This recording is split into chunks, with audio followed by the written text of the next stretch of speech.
So a group of high school kids did something very naughty over the weekend, and that is they wore their MAGA hats in public. And of course, they did it while this crazed Indian man, he's a professional victim artist, pounded a drum in their face like a madman, but somehow the teenager wearing the hat is the problem.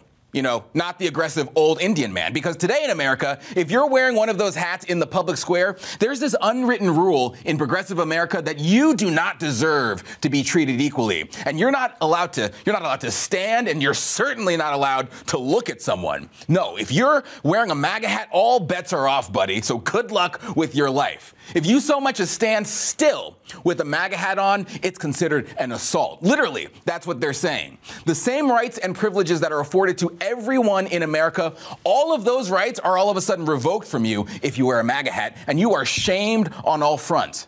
You can be denied service, you can be judged by your skin color, you can be physically assaulted even. You're not afforded what the left calls the right to be believed. Remember, for all the rape victims, allegedly, the right to be believed? Well, you're not afforded that if you're wearing a MAGA hat. You're mocked, you're bullied, you're called names. They will dox you and destroy your life while coming to the bully's defense and portraying you as the evil white supremacist.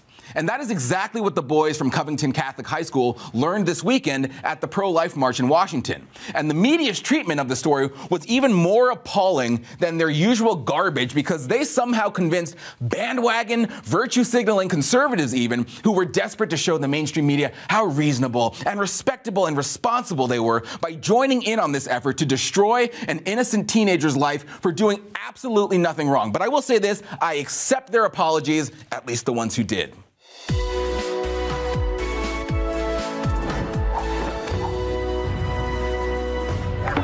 I'm so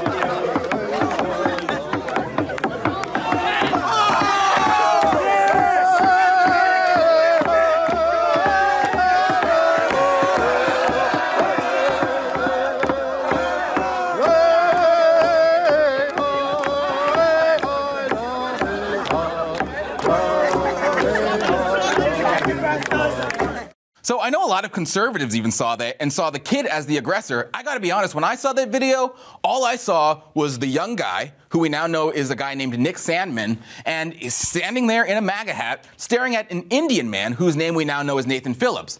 But liberals saw something much different. Jamal Smith, who writes for the discredited Rolling Stone magazine, you know, the magazine of fake Virginia rape stories fame, that magazine, he writes, quote, Nathan Phillips, a Vietnam veteran, stood dignified and unbowed in the literal face of white aggression. Really? Anyone with a pair of eyes can see which person was standing there dignified and unbowed in the face of aggression. And hint, it is not the shrieking Indian. Only in progressive America is a white guy wearing a baseball cap, only is that considered an aggression, while a person of color banging a drum with a stick mere centimeters from his face, that's considered unbowed. Because I gotta be honest with you, if that were me, that drumstick would have made it so that guy couldn't walk straight for a week. So that was one lunatic's hot take. Here's another gem arriving at wild conclusions and whom it sounds like CNN relies on for their talking points. Watch. That look in his eye, you see that look in his eye? That look told me to go pick cotton. That look told me to go back to Africa. That look told me to pull myself up by my bootstraps and stop taking up government assistance, even though he don't even know my financial situation. That look in his eye called me a big-lipped, wide-nosed, banana-eating monkey. That's exactly what the look in his eye told. If you are a minority, I don't care from what group, girl, you recognize that look. And these are the moments where I'm just like, where is Thanos when you need him? Just get them all out of here. One snap, they're a waste of flesh and bone. They're a waste of atoms. Charming. Just get rid of all of them. And what is that guy even talking about? He knows all of that how? Just from how the guy looked, not his actions? Man, you really would make Martin Luther King proud with those comments. To be honest, I could judge a lot from that sparkly leotard you've got going on, but since I don't know you and have actually never heard of you, I'm not going to assume anything. And that's what you should do. Now, the girl genius wonder known as Alyssa Milano is now likening wearing a MAGA hat to the Ku Klux Klan. Quote, the red MAGA hat is the new white hood. Without white boys being able to empathize with other people, humanity will continue to destroy itself. I have no idea what she's talking about. And over at the fake news network, it's being considered by legal experts as an assault. As an attorney, I felt that this qualified as a legal definition of assault. They were causing an apprehension of an objective fear of offensive contact or harm. They were very loud, very aggressive. Yeah, that guy needs to be disbarred. Even if they were being loud and aggressive, which many of them weren't, it's not an assault. It is not an assault to just stand there still. But apparently this narrative has permeated because now you hear the mainstream media treating it as an assault. Washington Post, quote, "A Native American man steadily beats his drum at the tail end of Friday's Indigenous Peoples March while singing a song of unity, urging participants to be strong against the ravages of colonialism that include police brutality, poor access to health care, and the ill effects of climate change on reservations. Surrounding him are a throng of young, mostly white teenage boys. You know, those evil white people, several wearing those ghastly "Make America Great Again" caps. One stood about a foot from the drummer's face wearing a relentless smirk. Oh no, not a smirk, guys. Apparently the smirk was the offending act. Can't smirk with a MAGA hat on. But, and I know this will come as a huge shock to all of you, this entire exchange was completely misrepresented in the media. In fact, here's what the mainstream media refused to tell you happened before the exchange. Look at all these dusty-ass crackers with that racist garbage on. Look at these dirty-ass crackers. Can't stand in the damn sun for 5 minutes. This is a faggot child molester. Ain't gonna be no peace until blood is shed. Your president is a homosexual. I got news for you. That's homophobic. Your president is a homosexual. On the back of your dollar bill, it says, "In God we trust," but you give faggots rights. So that's what instigated the entire exchange. And interestingly, you can hear the apparently evil white kids saying, "Hey, don't say that. That's homophobic, man. That what you're saying is wrong." So question, where is the media on those people?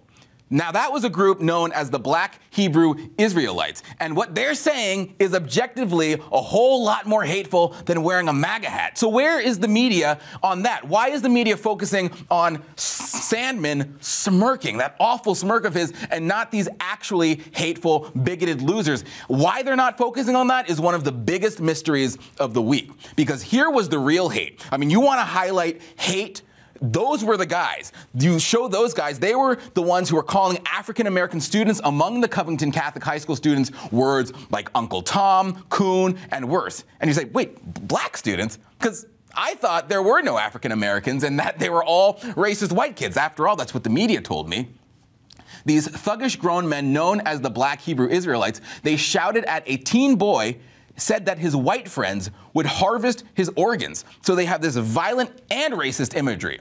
Now, according to Nick Sandman, quote, "After a few minutes of chanting, the Native American protesters, who I hadn't previously noticed, approached our group.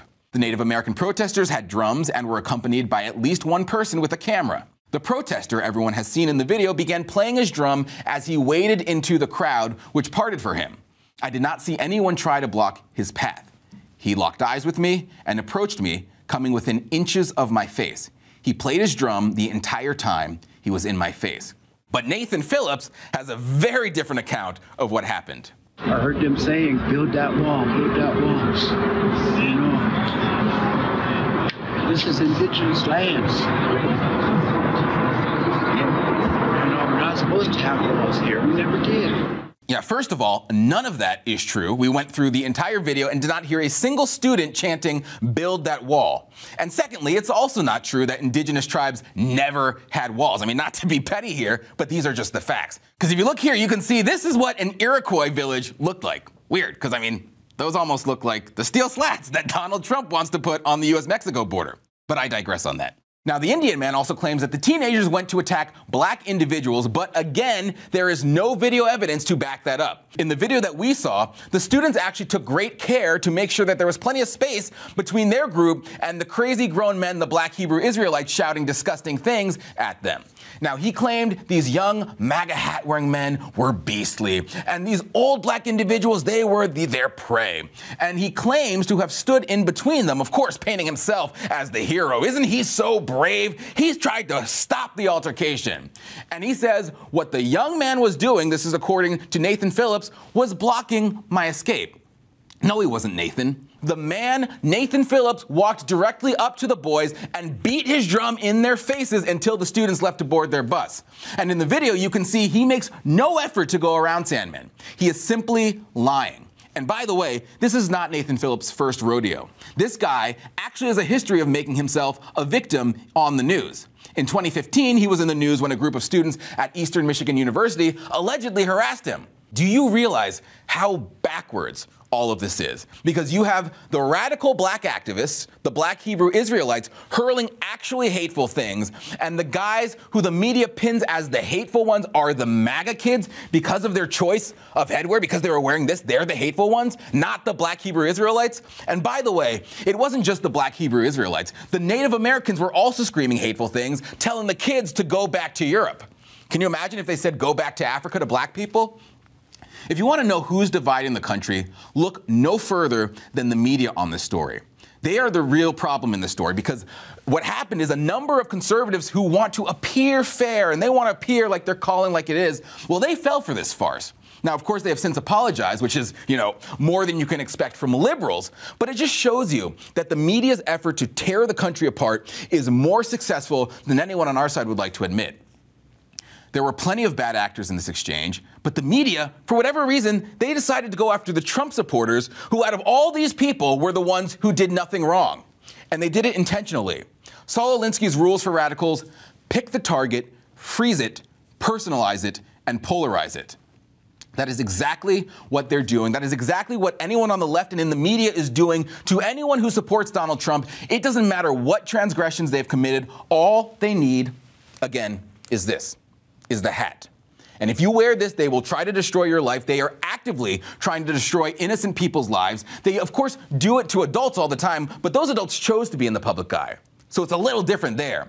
But to go after innocent kids who came to Washington to fight for innocent life, to fight against abortion, that is a new craven low, even for them. But sadly, I honestly don't think it's going to be the lowest we see from them either.